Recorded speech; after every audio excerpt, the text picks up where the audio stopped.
بسم اللہ الرحمن الرحیم لم یکن الذین کفروا من اہل الکتاب والمشرکین منفکین حتی تأتیہم البینہ۔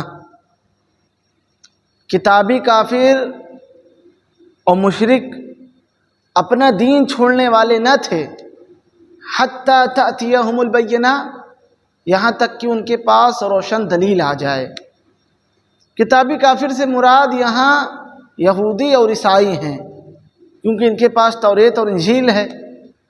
انہوں نے حضور علیہ السلام کا انکار کیا تو یہ کافر ہو گئے، تو ان کو کتابی کافر کہا جاتا ہے۔ مشرکین بت پرست کو کہا جاتا ہے، جو بت پرست ہیں۔ انہوں نے کیا، یہ لوگ جو بت پرست ہیں یہ دین چھوڑنے والے نہ تھے یہاں تک کہ ان کے پاس واضح نشانی آ جائے۔ یعنی انہوں نے کہا تھا کہ ہم اپنا دین اس وقت تک نہ چھوڑیں گے جب نبی کریم صلی اللہ علیہ وسلم یعنی آخری نبی آ جائیں، کیونکہ توریت اور انجیل میں لکھا ہوا ہے کہ جب آخری نبی آئیں گے اس پر ہمارا ایمان لانا ضروری ہے، یعنی ہم ان پر ایمان لائیں گے۔ لیکن جب حضور علیہ السلام ان کے درمیان تشریف لائے وہ ایمان نہیں لائے بلکہ ایمان لانے سے مکر گئے۔ لم یکن الذین کفروا من اہل الکتاب والمشرکین حتی تأتیہم البینہ رسول من اللہ یتلو صحفا مطہرہ۔ کون؟ وہ اللہ کے رسول ہیں جو پاک صحیفوں کی تلاوت کرتے ہیں۔ اے لوگوں، تم لوگوں نے کہا تھا کہ تم ایمان لاؤ گے پہلے، لیکن جب وہ رسول آ گئے پاک صحیفے کی تلاوت کر رہے ہیں لیکن اب تم مکر جا رہے ہو۔ یاد رکھیے اللہ تبارک و تعالیٰ نے قرآن مجید کو پاک کہا ہے۔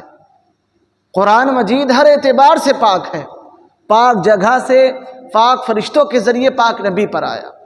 یاد رکھیے گا ہمیشہ پاک زمانوں، پاک سینوں اور پاک ہاتھوں میں محفوظ رہے گا، اس میں کوئی رد و بدل، کوئی چینجنگ نہیں ہونے والی۔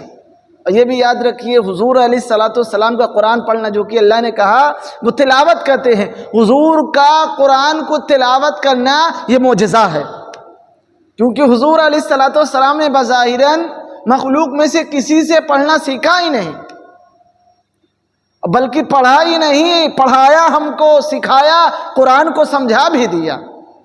اور ہمارا پڑھنا، آپ کو سمجھانا، بتانا یہ معجزہ نہیں ہے، بلکہ ہم تو کسی حافظ یا عالم یا قاری سے پڑھے ہوئے ہیں۔ اے لوگوں، یہ رسول تم پر قرآن کی تلاوت کرتے ہیں، تم نے کہا تھا کہ رسول آئیں گے ہم ایمان لائیں گے، اب تم کیوں نہیں ایمان لا رہے؟ آگے اللہ فرماتا فیہا کتب قیمہ، اس صحیفے میں سیدھی باتیں لکھی ہوئی ہیں، یعنی عدل اور انصاف کی باتیں لکھی ہوئی ہیں، جو عدل و انصاف، درستگی اور اصلاح پر دلالت کرتی ہے۔ آگے اللہ فرماتے وما تفرق الذین اوتوا الکتاب الا من بعد ما جاءتهم البینہ۔ کتابی کافروں کے درمیان پھوٹ نہ پڑی مگر اس کے بعد کہ انہوں نے کہا کہ ہمارے پاس واضح نشانی آ جائے، یعنی جب حضور علیہ السلام آئے نہ تھے تب تو وہ متفق تھے، لیکن جب حضور علیہ السلام آ گئے تو ان کے ایک گروہ نے حضور علیہ السلام سے بغض کیا، اور بغض کرنے کی وجہ سے، بغض کرنے کی وجہ سے، حسد کرنے کی وجہ سے حضور علیہ السلام کا انکار کر دیا۔ کچھ ان میں سے ایمان لے آئے تو ان دونوں کے درمیان پھوٹ پڑ گئی۔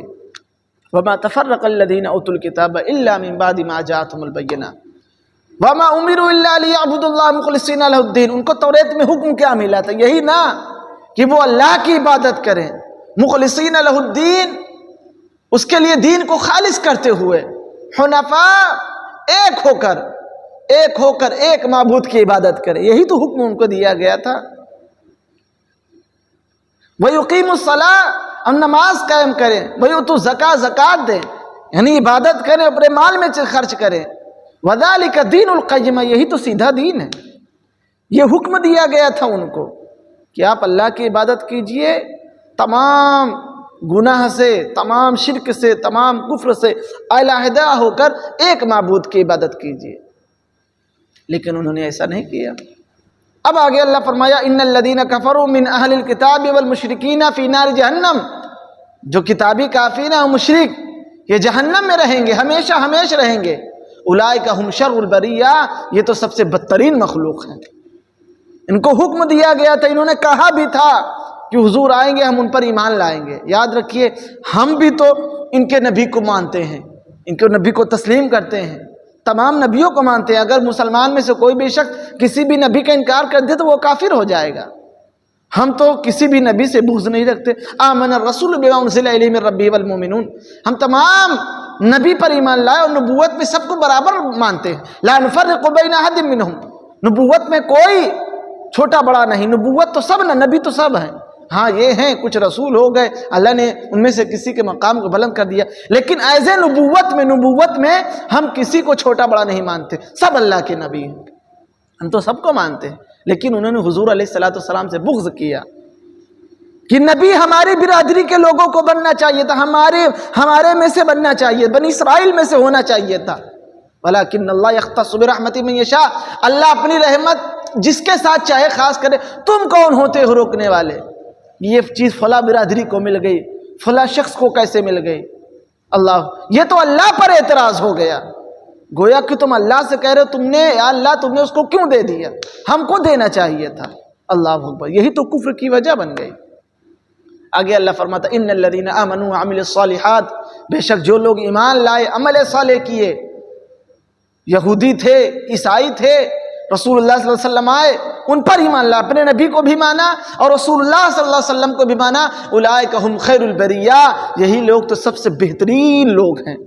حضور علیہ السلام خود فرماتے ہیں جو اہل کتاب تھا اپنے نبی کے دین پر تھا، اپنے نبی کے مطابق انہوں نے اپنی زندگی گزاری، اور جب میں تشریف لے کے آیا، مجھ پر ایمان لے کے آئے، تو اللہ اکبر، اللہ تبارک و تعالیٰ ان کو دوگنا مومنوں کے مقابلے میں اجر عطا فرمائے گا، 2 گنا اجر عطا فرمائے گا۔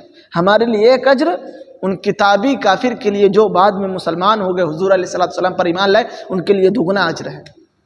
جزاؤہم عند ربہم جنات عدن، ان کے لیے ان کے رب کے یہاں بسنے کی جگہ ہے، تجری من تحتہا الانہار، جس کے نیچے سے نہریں جاری ہیں، خالدین فیہا ابدا، اس میں وہ ہمیشہ ہمیش رہیں گے۔